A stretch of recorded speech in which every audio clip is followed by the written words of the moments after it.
नमस्कार दोस्तों, हमारे YouTube चैनल में आपका स्वागत है। आज हम देखेंगे आधुनिक भारत के इतिहास की मास्टर क्लास, जिसमें हम जानेंगे यूरोपीय कंपनियों के भारत आगमन से लेकर भारत की आज़ादी तक, जो सभी प्रकार की परीक्षाओं के लिए बहुत ही महत्वपूर्ण है। तो चलिए पहला टॉपिक देखते हैं, भारत में यूरोपीय कंपनियों का आगमन। चलिए आज की क्लास स्टार्ट करते हैं। भारत में यूरोपीय कंपनियों का आगमन। तो भारत में मध्यकाल में भारत को पश्चिमी देशों से जोड़ने वाले दो समुद्री मार्ग थे। नंबर 1 हो जाएगा फारस की खाड़ी और दूसरा लाल सागर। मतलब कि भारत को पश्चिमी देशों से जोड़ने वाले दो समुद्री रास्ते से, मतलब समुद्र से होकर रास्ते थे। नंबर 1 फारस की खाड़ी वाला मार्ग और दूसरा लाल सागर वाला मार्ग। तो ज्यादातर व्यापार फारस की खाड़ी से जाने वाले मार्ग से होता था, जिससे अधिक प्राथमिकता दी जाती थी, क्योंकि दो कारणों से लाल सागर का मार्ग दुष्कर था। मतलब कि लाल सागर का मार्ग कठिनाई पूर्वक था। तो दो कारण कौन कौन से थे देखेंगे। मार्ग में अत्यधिक कोहरा पड़ना, मतलब कि जब रास्ते से गुजरती थी तो बहुत ही कोहरा पड़ता था। और दूसरा मार्ग में चट्टानों का पड़ना, मतलब कि बहुत ही ज्यादा चट्टानें थी वहां पर, इसलिए लाल सागर वाला मार्ग दुष्कर था। एशिया में यूरोप को जाने वाली वस्तुएं अनेक राज्यों और मार्गों से होकर गुजरती थी, जिससे हर राज्य को चुंगी और मार्ग कर यानी कि टैक्स देना पड़ता था। और दूसरा, यूरोप के व्यापार में इटली के व्यापारियों का एकाधिकार था। इसके कारण यूरोप के नवीन राज्य यानी कि जो नए राज्य थे वो व्यापार से क्या थे, वंचित थे। 1453 में तुर्कों ने कुस्तुनतुनिया की विजय कर ऑटोमन साम्राज्य की स्थापना की। 1453 में तुर्कों ने कुस्तुनतुनिया की विजय कर यानी कि कुस्तुनतुनिया पर अधिकार जमा लिया और उसके बाद ऑटोमन साम्राज्य की स्थापना की। और फारस की खाड़ी वाले मार्ग पर इनका नियंत्रण स्थापित हो गया। किसका? तुर्कों का। इसके बाद फिर तुर्कों ने इस क्षेत्र से होने वाले यूरोपीय व्यापार में दिक्कतें पैदा करने लगे, मतलब कि चुंगी कर और मार्ग टैक्स लेने लगे। इसके बाद भौगोलिक खोजों एवं व्यापारिक मार्गों के आविष्कार में पुर्तगाली अग्रणी थे, यानी कि पहले नंबर पर थे। यहाँ का शासक प्रिंस हेनरी द नेविगेटर ने इस कार्य में महत्वपूर्ण योगदान दिया, मतलब कि भारत की खोज के बारे में महत्वपूर्ण योगदान दिया। आगे देखते हैं, भारत में यूरोपियों का आगमन। 1446 में एक पुर्तगाली नाविक बार्थलोम्यूडेज ने अफ्रीका स्थित उत्तरमासा द्वीप यानी कि केप ऑफ गुड होप की खोज की। तो केप ऑफ गुड होप की खोज किसने की थी? तो पुर्तगाली नाविक बार्थलोम्यूडेज ने। कब? 1486 में। अफ्रीका में जो स्थित था उत्तरमासा द्वीप, जिसे केप ऑफ गुड होप की संज्ञा भी दी गई है।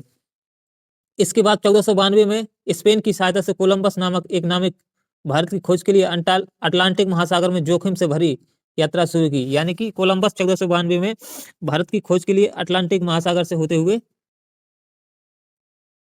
आया, लेकिन वो भारत ना पहुंचकर अमेरिका पहुंच गया, जिससे अमेरिका की खोज की कोलंबस ने। तो कोलंबस ने अमेरिका की खोज की थी।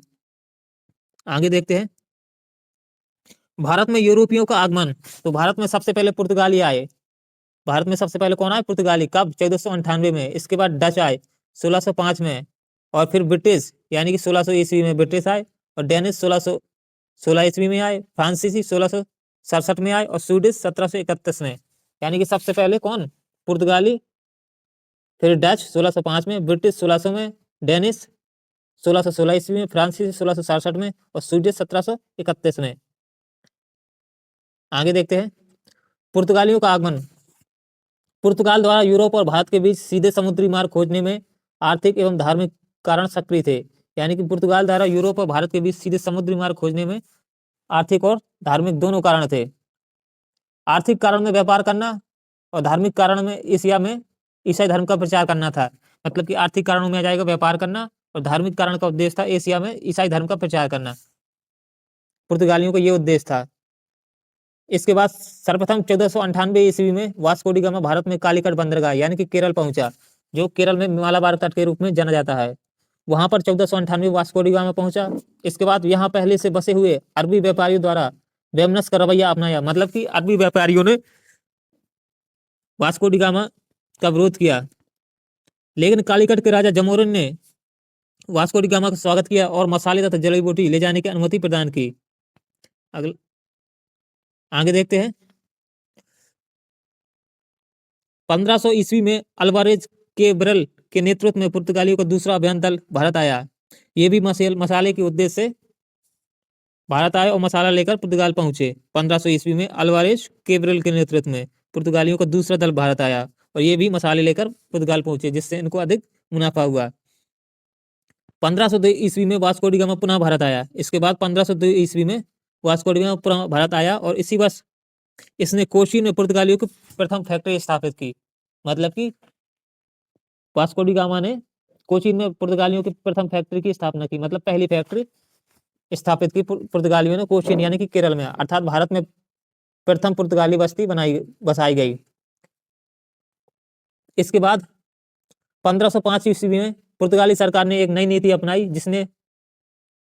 जिसके द्वारा भारत में एक गवर्नर की नियुक्ति की गई। मतलब कि 1505 में पुर्तगाली सरकार ने क्या अपनाई, एक नई नीति अपनाई जिसके द्वारा भारत में एक गवर्नर की नियुक्ति की गई। इस संदर्भ में पहला गवर्नर कौन बना, अल्मीडा बना, यानी कि पहला गवर्नर अल्मीडा बना। आगे देखते हैं, तो अल्मीडा 1505 से 1509 ईस्वी तक क्या बना, गवर्नर। तो अल्मीडा ने कोचीन का दुर्गीकरण किया, मतलब कि कोचीन में दुर्ग का निर्माण कराया और इसे ही अपना मुख्यालय बनाया। तो अल्मीडा ने पहला काम क्या किया, कोचीन का दुर्गीकरण यानी कि दुर्ग बनाया और इसके बाद उसे अपना मुख्यालय बनाया। 1508 से 1509 ईस्वी में इसने गुजरात, मिस्र और तुर्की के संयुक्त मुस्लिम जल बेड़े को पराजित कर द्वीप पर अधिकार अपना जमा लिया। गुजरात, मिस्र और तुर्की के संयुक्त मुस्लिम जल बेड़े को पराजित कर द्वीप पर अपना क्या कर लिया, अधिकार कर लिया 1508 से 1509 ईस्वी में। फिर अल्बुकर्क आया। अल्बुकर्क 1509 से 1515 तक गवर्नर रहा। तो अल्बुकर्क भारत में पुर्तगाली सत्ता का वास्तविक संस्थापक माना जाता है, यानी कि पुर्तगाली सत्ता का वास्तविक संस्थापक कौन था, अल्बुकर्क। इसने 1510 ईस्वी में बीजापुर से गोवा को जीत लिया और किलेबंदी करवाई। यानी कि अल्बुकर्क ने 1510 ईस्वी में बीजापुर से क्या जीत लिया, गोवा को जीत लिया और यहाँ किलेबंदी करवाई। वास्को डी गामा 1524 से 1529। तो वास्को डी गामा 1524 से 29 तक यहाँ का गवर्नर रहा। तो वास्को डी गामा कब तक गवर्नर रहा, तो 1524 से 29 तक। और 1529 में ही गोवा में इसकी मृत्यु हो गई, किसकी, वास्को डी गामा की। गोवा में ही वास्को डी गामा की कब्र बनाई गई। इसके बाद सेंट जेवियर ईसाई संत की कब्र भी गोवा में ही है। पुर्तगालियों का आगमन, नीनो दा कुन्हा। नीनो दा कुन्हा नीनो दा कुन्हा 1529 से 38 तक ये गवर्नर रहा। अल्बुकर्क का वास्तविक उत्तराधिकारी था ये नीनो दा कुन्हा। इसने 1530 ईस्वी में कोचीन की जगह गोवा को अपनी राजधानी बनाई। तो गोवा से राजधानी बनाने वाला पहला गवर्नर नीनो दा कुन्हा था, जिसने कोचीन की जगह गोवा को राजधानी बनाई 1530 ईस्वी में। प्रमुख पुर्तगाली गवर्नर कौन थे, तो प्रमुख पुर्तगाली गवर्नर अल्मीडा, जिसका 1505 से 9 तक गवर्नर रहा। तो मिस्र, तुर्की एवं गुजरात की संयुक्त मुस्लिम जल बेड़े को पराजित कर कोचीन का दुर्गीकरण किया और केन्नानौर में पुर्तगाली फैक्ट्री की स्थापना की अल्मीडा ने। इसके बाद अल्बुकर्क 1510 ईस्वी में गोवा को जीतकर 1509 से 1515 ईस्वी तक पुर्तगाली आधिपत्य की स्थापना की। इसके बाद भारत में पुर्तगाली सत्ता का वास्तविक संस्थापक अल्बुकर्क को माना जाता है। नीनू दा कुन्हा। नीनू दा कुन्हा कोचीन के स्थान पर गोवा को राजधानी बनाया, पहला पॉइंट हो गया। इसके बाद पूर्वी तट की ओर पुर्तगाली वाणिज्य का विस्तार किया। फिर हुगली एवं सैन्योम में पुर्तगाली फैक्ट्री की स्थापना की नीनू दा कुन्हा ने। इसके बाद डचों का आगमन हुआ। तो डच हॉलैंड एवं नीदरलैंड के निवासी थे। तो डच कहाँ से आए थे, हॉलैंड और नीदरलैंड। सर्वप्रथम 1595 ईस्वी में कार्नेलियस हाउटमैन के नेतृत्व में डचों का पहला अभियान दल सुमात्रा पहुंचा। कहां पर पहुंचा, सुमात्रा द्वीप, जो इंडोनेशिया के पास में है। कब पहुंचा, तो 1595 ईस्वी में कार्नेलियस हाउटमैन के नेतृत्व में डचों का पहला अभियान दल सुमात्रा पहुंचा। इसके बाद 1602 ईस्वी में विभिन्न डच कंपनियों को मिला करके हॉलैंड की सरकार ने United East India Company of Netherland के नाम से एक व्यापारिक संस्थान की स्थापना की। किसकी स्थापना, United East India Company of Netherland के नाम से व्यापारिक संस्थान की स्थापना की 1602 ईस्वी में। इसके बाद कर्नाटक का प्रथम युद्ध हुआ 1746 से 48 ईस्वी में। प्रथम कर्नाटक युद्ध के कारण क्या थे, तो प्रथम कर्नाटक युद्ध के कारण, इस युद्ध का कारण कोई भारत में उत्पन्न स्थिति नहीं थी, बल्कि भारत से हजारों किलोमीटर दूर यूरोप में ही कुछ ऐसी स्थितियां उत्पन्न हो गईं जिनका प्रभाव भारत में आई अंग्रेजी और फ्रांसीसी कंपनी पर भी पड़ा। इन दोनों के बीच प्रथम कर्नाटक युद्ध हुआ। ऑस्ट्रेलिया ऑस्ट्रिया जो यूरोपीय क्षेत्र के अंतर्गत एक देश था, जहां पर उत्तराधिकारी बनने के लिए ब्रिटेन और फ्रांस के बीच वहां संघर्ष चल रहा था। इसी संघर्ष के चलते भारत में भी इन दोनों देशों के बीच युद्ध हो गया। सिख धर्म का इतिहास। तो सिख धर्म की स्थापना 15वीं शताब्दी में भारत के उत्तर पश्चिमी पंजाब प्रांत में श्री गुरु नानक देव जी ने की थी। तो सिख धर्म की स्थापना किसने की थी? 15वीं शताब्दी में, और भारत के उत्तर पश्चिमी पंजाब प्रांत में श्री गुरु नानक देव जी ने। सिख धर्म में गुरु की महिमा पूजनीय व दर्शनीय मानी गई है। सिख शब्द का अर्थ होता है शिष्य। सिख ईश्वर के शिष्य हैं, जो 10 सिख गुरुओं के लेखन और उनकी शिक्षाओं का पालन करते हैं। सिख एक ईश्वर में विश्वास करते हैं, यानी कि सिख लोग केवल एक ईश्वरवाद को मानते हैं। उनका मानना है कि उन्हें अपने प्रत्येक काम में ईश्वर को याद करना चाहिए। इसे सिमरन या सुमरन कहा जाता है, यानी कि स्मरण करना। सिख अपने पंथ को गुरुमत यानी कि गुरु का मार्ग, द वे ऑफ गुरु कहते हैं। सिख परंपरा के अनुसार सिख धर्म की स्थापना गुरु नानक देव जी ने 1469 से लेकर 1539 द्वारा की गई थी, और बाद में 9 अन्य गुरुओं ने इसका नेतृत्व भी किया, यानी कि सिख धर्म के 10 गुरु हुए। आंग्ल सिख युद्ध, जिसके नेतृत्व बंदा बहादुर सिंह ने किया। तो बंदा बहादुर सिंह ने गुरु नानक देव जी और गुरु गोविंद सिंह जी के नाम के सिक्के भी चलवाए थे। इन्होंने सरहिंद के मुगल फौजदार वजीर खान की हत्या कर दी और छोटे साहबजादों की शहादत का बदला लिया। मतलब कि बंदा बहादुर सिंह ने वजीर खान की हत्या कर दी, अपने छोटे बेटों की शहादत का बदला लिया।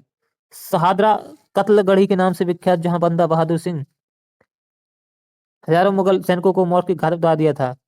मुगल बादशाह फर्रुख सियर के आदेश पर 1716 में बंदा सिंह बहादुर को गुरदासपुर नामक स्थान पर पकड़ लिया और इन्हें शहीद कर दिया फर्रुख सियर के आदेश पर।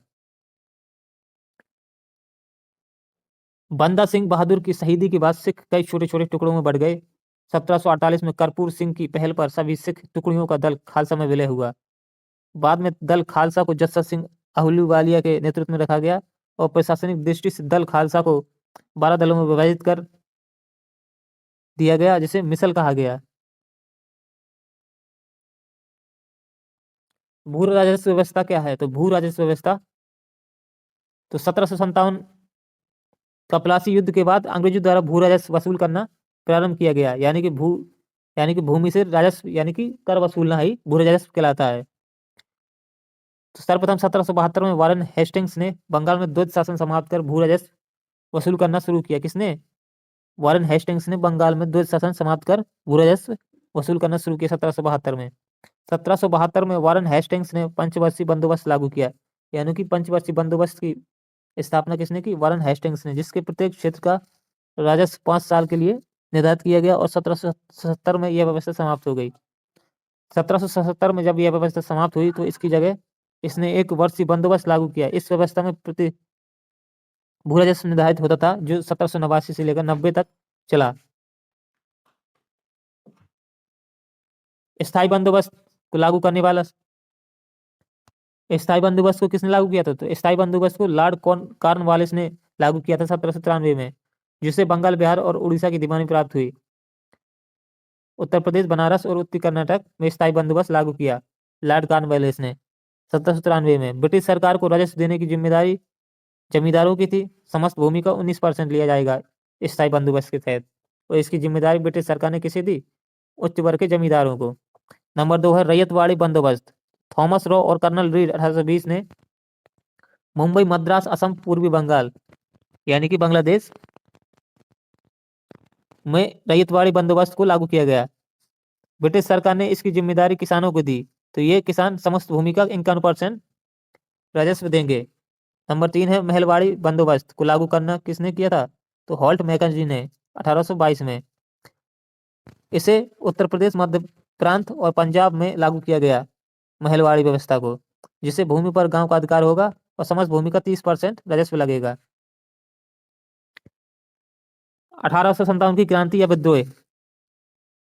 तो 1857 की क्रांति के विद्रोह के समय इंग्लैंड की महारानी कौन थी? विक्टोरिया, और प्रधानमंत्री पामस्टन, और भारत के गवर्नर जनरल कौन थे? Lord Canning. 1857 के विद्रोह की योजना भारत के बिठूर यानी कि कानपुर में तैयार की गई, जिसमें नाना साहब और अजीमुल्ला खां थे। इसके बाद अजीमुल्ला खां लंदन गए और वहां रह रहे भारतीयों से भी समर्थन प्राप्त किया। 1857 के विद्रोह का प्रतीक कमल का फूल और रोटी था। विद्रोही हरे रंग के झंडे का प्रयोग किए, यानी कि प्रतीक, विद्रोह का प्रतीक क्या था? कमल का फूल और रोटी। झांसी से नेतृत्व महारानी लक्ष्मीबाई ने किया और झांसी से पीछे से फिरोज अपनी सेना के साथ ग्वालियर पहुंचा और रानी के साथ युद्ध किया। कोटा और मोरार के युद्ध में रानी लक्ष्मीबाई वीरगति को प्राप्त हुई, यानी कि कोटा और मोरार के युद्ध में रानी लक्ष्मीबाई को वीरगति की प्राप्ति हुई। इसके बाद जगदीशपुर बिहार से यहाँ के विद्रोह का नेतृत्व यहाँ के जमींदार 80 वर्षीय बाबू कुंवर सिंह ने किया, यानी कि जगदीशपुर बिहार यानी कि आरा से विद्रोह का नेतृत्व किसने किया? बाबू कुंवर सिंह ने। इलाहाबाद से नेतृत्व मौलवी लियाकत अली ने किया, इन्होंने इलाहाबाद का सूबेदार घोषित किया। फैजाबाद यहाँ के विद्रोह का नेतृत्व मौलवी अहमदुल्ला शाह ने किया और पूर्व विद्रोह में यही एक विद्रोही थे जिन्होंने अंग्रेजों के विरुद्ध एक जिहाद का नारा दिया और गोरिल्ला पद्धति से युद्ध किया। किस पद्धति से? गोरिल्ला पद्धति से। फैजाबाद से नेतृत्व किसने? अहमदुल्ला शाह ने। बंगाल का गवर्नर रॉबर्ट क्लाइव, जिसने रेगुलेटिंग एक्ट 1773 की स्थापना की, और बंगाल का गवर्नर जनरल वारन हेस्टिंग्स, जिसने चार्टर एक्ट 1833 को लागू किया। बंगाल का governor general Lord William Bentinck Bharat सरकार शासन अधिनियम 1858 लाया और 1947 से 50 तक भारत में गवर्नर जनरल का पद चला। बंगाल के गवर्नर रॉबर्ट क्लाइव 1757 से 1760 तक बंगाल के गवर्नर रॉबर्ट क्लाइव का पहला कार्यकाल चला। इसके बाद 1765 से 67 तक दूसरा कार्यकाल चला। रॉबर्ट क्लाइव बंगाल का पहला गवर्नर बना। 1765 में अवध के नवाब सिराजुद्दौला एवं शाह आलम के साथ इलाहाबाद की संधि की रॉबर्ट क्लाइव ने। इसके बाद 1765 में बंगाल में द्वैध शासन प्रारंभ किया रॉबर्ट क्लाइव ने। भारतीय राष्ट्रीय कांग्रेस, भारत के राष्ट्रीय आंदोलन में कांग्रेस की स्थापना, देश में एक बड़े आंदोलन का नेतृत्व करने तथा ब्रिटिश सरकार के सुरक्षा कपाट के रूप में भारतीय राष्ट्रीय कांग्रेस की स्थापना हुई। तो इस भारतीय राष्ट्रीय कांग्रेस की स्थापना 28 दिसंबर 1885 को हुई। संस्थापक कौन थे? तो संस्थापक एलन ऑक्टेवियम ह्यूम, एओ ह्यूम थे, जो स्कॉटलैंड के निवासी थे। स्थान कहाँ पर हुई थी भारतीय राष्ट्रीय कांग्रेस की स्थापना? तो भारतीय राष्ट्रीय कांग्रेस की स्थापना मुंबई के गोकुलदास तेजपाल संस्कृत महाविद्यालय में हुई। वायसराय कौन थे इसके समय? तो लॉर्ड डफरिन थे। दादा भाई नौरोजी ने इसका नामकरण भारतीय राष्ट्रीय कांग्रेस किया। पहले भारतीय राष्ट्रीय कांग्रेस का नाम भारतीय राष्ट्रीय संघ था। कांग्रेस के संदर्भ में महत्वपूर्ण कथन, यानी कि किस किसने कांग्रेस के संदर्भ में अपनी विचार व्यक्त किए? तो डफरिन ने क्या कहा था? तो डफरिन ने कहा था कांग्रेस जनता के उस अल्पसंख्यक वर्ग का प्रतिनिधित्व करती है जिसकी संख्या सूक्ष्म है, यानी कि छोटी है, बहुत ही कम है। फिरोज शाह मेहता ने क्या कहा था? तो कांग्रेस की आवाज जनता की आवाज नहीं। बाल गंगाधर तिलक ने क्या कहा था? यदि हम वर्ष में एक बार मेढक की तरह टर्राएं तो हमें कुछ नहीं मिलेगा। ये कांग्रेस के बारे में बाल गंगाधर तिलक के विचार थे। जिन्ना ने क्या कहा था? तो सवर्ण हिंदुओं की एक फांसीवादी कांग्रेस इंडियन नेशनल कांग्रेस है, जिन्ना ने कहा था। अरविंद घोष ने क्या कहा था? कि कांग्रेस की मृत्यु क्षयरोग से होगी, यानी कि टीबी से होगी। उग्रवादी चरण, तो 1905 से लेकर 1919 तक उग्रवादी चरण के रूप में जाना जाता है। तो 3 दिसंबर 1903 को विभाजन का प्रस्ताव ब्रिटिश संसद में रखा गया है, यानी किसका विभाजन? बंगाल विभाजन का प्रस्ताव। इसके बाद 19 जुलाई 1905 को जनता के सामने प्रस्ताव रखा गया। फिर 20 जुलाई 1905 को समाचार पत्रों में विभाजन की घोषणा प्रकाशित हुई, बंगाल विभाजन की। 7 अगस्त 1905 को इसका विरोध प्रारंभ हुआ। फिर 16 अक्टूबर 1905 को बंगाल का विभाजन हो गया। इसके बाद पश्चिम बंगाल में बंगाल, बिहार और उड़ीसा आने लगे हिंदू जनसंख्या, जहां पर हिंदू जनसंख्या की बहुलता थी। तो पूर्वी बंगाल में पूर्वी बंगाल और असम आने लगा जिसमें मुस्लिम जनसंख्या का बाहुल्य था। तो पश्चिम बंगाल में बंगाल, बिहार और उड़ीसा क्षेत्र आते हैं जहां पर हिंदू की संख्या ज्यादा थी, और पूर्वी बंगाल में पूर्वी बंगाल यानी कि असम आता है जहां पर मुस्लिम जनसंख्या के बाहुल्य क्षेत्र था। गोलमेज सम्मेलन, अंग्रेजों ये एहसास हुआ, यानी कि अब अंग्रेजों को एहसास होने लगा कि जब उनका राज बहुत दिन नहीं टिक सकेगा और उन्हें भारतीयों को भी सत्ता में हिस्सा देना पड़ेगा। इस लक्ष्य को ध्यान में रखते हुए ब्रिटिश सरकार ने लंदन में गोलमेज सम्मेलन का आयोजन किया। अंग्रेज सरकार द्वारा भारत में संवैधानिक सुधारों पर चर्चा के लिए 1930 से 32 के बीच सम्मेलनों की एक श्रृंखला के तहत 3 गोलमेज सम्मेलन आयोजित किए गए थे। तो प्रथम गोलमेज सम्मेलन 1930 से 31 तक चला। यह सम्मेलन 12 नवंबर 1930 से लेकर 19 जनवरी 1931 तक चला। यह सम्मेलन सेंट जेम्स पैलेस लंदन में आयोजित हुआ। इसके समय में ब्रिटिश सम्राट कौन थे? जॉर्ज पंचम। और ब्रिटिश के प्रधानमंत्री कौन थे? Ramsay MacDonald. और गवर्नर जनरल लॉर्ड इरविन थे। 1885 भारतीय राष्ट्रीय कांग्रेस की स्थापना हुई। कांग्रेस में प्रथम व्यक्ति, तो कांग्रेस के प्रथम अधिवेशन के अध्यक्ष कौन थे? डब्ल्यू सी बनर्जी, उमेश चंद बनर्जी थे कांग्रेस के पहले अधिवेशन के अध्यक्ष। कांग्रेस के प्रथम मुसलमान अध्यक्ष बदरुद्दीन तैयब थे। और प्रथम यूरोपीय अध्यक्ष जिसने कांग्रेस के अधिवेशन की अध्यक्षता की वो कौन थी? George Yule. और प्रथम महिला जिसने कांग्रेस के अधिवेशन को संबोधित किया कौन थी? कादम्बिनी गांगुली संबोधित किया। तो प्रथम यूरोपियन महिला तथा प्रथम महिला अध्यक्ष जिसने कांग्रेस के अधिवेशन की अध्यक्षता की वो थी एनी बेसेंट, जबकि अधिवेशन की घोषणा की वो कौन थी? कादम्बिनी गांगुली। जिस अधिवेशन में पहली बार भारत का राष्ट्रीय गीत वंदे मातरम गाया गया वह किस अधिवेशन में गाया गया था? तो 1896 के कलकत्ता अधिवेशन में गाया गया, जिसके अध्यक्ष रहमतुल्लाह सैनी थे और जिन्होंने इसे वंदे मातरम को स्वयं गाया था। वंदे मातरम बंकिम चंद्र चटर्जी के उपन्यास आनंद से लिया गया है। तो आज की क्लास समाप्त हुई। अगर हमारा वीडियो समाप्त हुई। अगर हमारा वीडियो पसंद आया तो लाइक करें और चैनल को सब्सक्राइब करें। मिलते हैं अगले वीडियो में।